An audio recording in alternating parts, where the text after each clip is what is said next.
Kansara DTV news ગુજરાતીમાં આપનું સ્વાગત છે। નજર કરીએ આજના મુખ્ય સમાચારો। અંકલેશ્વરમાં દહેજની માંગણી અને શારીરિક માનસિક ત્રાસના કારણે પરિણીતાએ આપઘાત કર્યો હોવાના કેસમાં તાલુકા પોલીસે 5 સાસરિયાની ધરપકડ કરી છે। અંકલેશ્વર તાલુકાના ડઢાલ ગામની હરેકૃષ્ણ રેસિડેન્સીમાં રહેતી ઉજલાબેન પાસવાને ગત તારીખ 11 જુલાઈએ ગળે ફાંસો ખાઈ આપઘાત કર્યો હતો।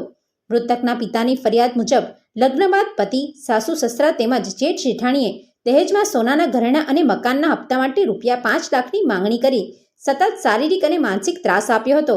આ મામલે તાલુકા પોલીસે દુષ્પ્રેરણા અને દહેજ પ્રતિબંધ કાયદા હેઠળ ગુનો નોંધી પતિ, સાસુ સસરા, જેઠ જેઠાણીની ધરપકડ કરી વધુ તપાસ હાથ ધરી છે। Pintu Modi, DTV news, Ankleshwar.